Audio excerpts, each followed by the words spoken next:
दोस्तों नमस्कार, मैं नीरज गुप्ता।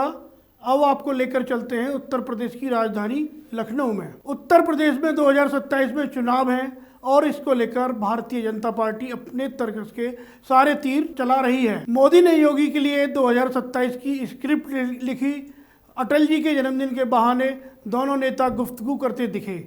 पीएम की सोशल इंजीनियरिंग की धार को योगी देंगे रफ्तार। प्रधानमंत्री नरेंद्र मोदी ने गुरुवार को लखनऊ के प्रेरणा स्थल से भाजपा की सोशल इंजीनियरिंग को नई धार दी। उन्होंने मंच से भगवान बिरसा मुंडा, बिजली पासी, राजा सुहेलदेव, राजा महेंद्र प्रताप सिंह, प्रभु राम के सखा निषाद राज का जिक्र कर करीने से इनके वोट बैंक को भी साधा और संवारा। इसी के साथ सरदार वल्लभ भाई पटेल और अंबेडकर को इतिहास में उचित स्थान न दिए जाने पर कांग्रेस को कटघरे में खड़ा किया। परिवारवाद का जिक्र कर उन्होंने कांग्रेस, सपा सहित विपक्षी दलों पर कटाक्ष किया। मंच पर जिस तरीके से सीएम योगी के साथ वे गुफ्तगू करते नजर आए, इससे साफ है कि 2027 की चुनावी स्क्रिप्ट में योगी की बड़ी भूमिका रहेगी और योगी फ्रंट पर रहकर बल्लेबाजी करेंगे, जबकि प्रधानमंत्री मोदी पीछे से बॉल डालेंगे। पीएम मोदी के 32 मिनट के भाषण में क्या खास रहा, उसके राजनीतिक मायने क्या रहे, इसको आपको समझाते हैं। क्रिसमस की बधाई देकर पीएम ने ईसाइयों को मैसेज दिया। पीएम मोदी ने भाषण की पहली शुरुआत में सबसे पहले मंच से क्रिसमस की बधाई दी। राजनीतिक जानकार कहते हैं कि अगले साल केरल विधानसभा चुनाव हैं, वहाँ बहुत बड़ी आबादी क्रिश्चियन कम्युनिटी की है।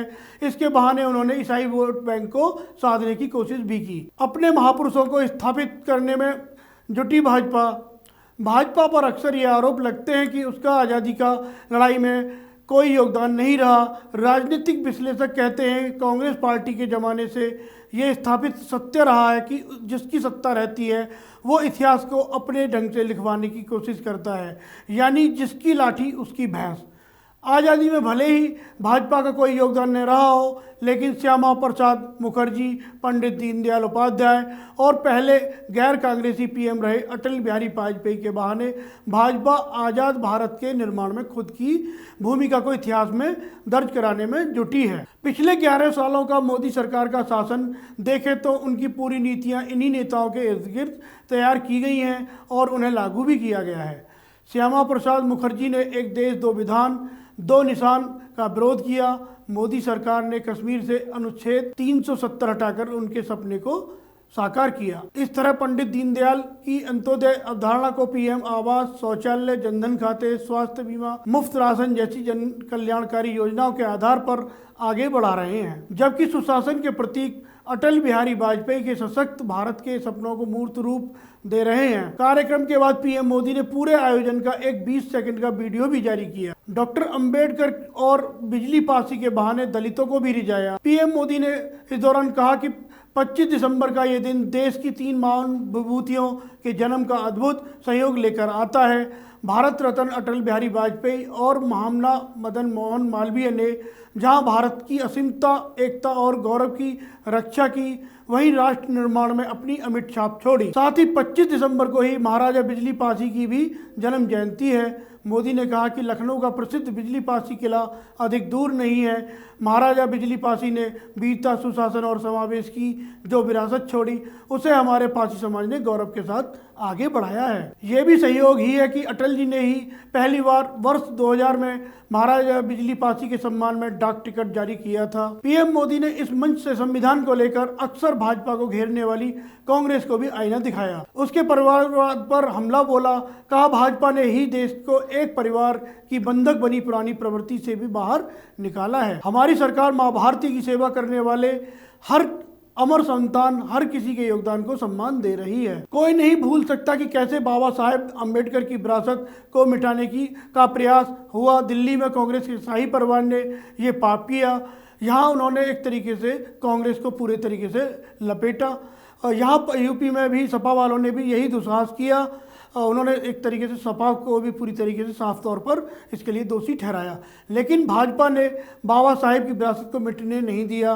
दिल्ली से लेकर लखनऊ तक बाबा साहेब के पंचतीर्थ और उनकी विरासत का जयघोष कर रहे हैं। राजनीतिक विश्लेषक कहते हैं इन महापुरुषों का जिक्र कर मोदी ने दलित वोट बैंक को भी साधने का प्रयास किया। पासी वोट बैंक पहले से ही भाजपा को मिलता आया है।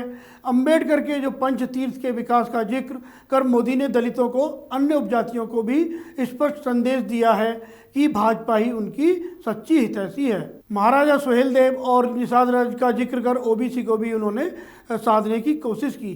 पीएम मोदी ने बिना किसी खास अवसर के भी महाराजा सुहेलदेव का जिक्र किया। कहा, महाराजा सुहेलदेव का स्मारक तब बना जब भाजपा सरकार बनी। महाराजा सुहेलदेव को लेकर राजभर समाज का गहरा जुड़ाव है। महाराजा सुहेलदेव ही थे जिन्होंने गाजी सोलार को हराया था। उनका जिक्र कर पीएम ने बड़ी ही खूबसूरती से राजभर समाज को हिंदुत्व से भी जोड़ने का प्रयास किया। इस तरह निषाद समाज को साधने के लिए प्रधानमंत्री मोदी ने निषाद राज के स्मारक का जिक्र किया। कहा कि भाजपा सरकार में ही निषाद राज व प्रभु राम की मिलन स्थली को मान सम्मान मिला है। राष्ट्र प्रेरणा स्थल के उद्घाटन पर दलित नेताओं ने भी भाजपा की सोच और खासकर प्रधानमंत्री पर एक तरीके से तंज कसा। उन्होंने इसमें केंद्र सरकार को एक तरीके से लपेटे में लिया और कहा कि भाजपा एक तरीके से राजनीति करती है। दलित चिंतक हकेंद्र कुमार कहते हैं कि लखनऊ में भाजपा सरकार द्वारा अरबों रुपए खर्च करके संघ के 3 ब्राह्मण नेताओं श्यामा प्रसाद मुखर्जी, दीनदयाल उपाध्याय और अटल बिहारी वाजपेयी की याद में स्मारक बनाए। इस मौके पर जातिवादी मनु स्ट्रीम मीडिया खुशी के मारे लहालोट नजर आ रही है। उन्होंने साफ एक तरीके से मीडिया पर भी तंज कसा।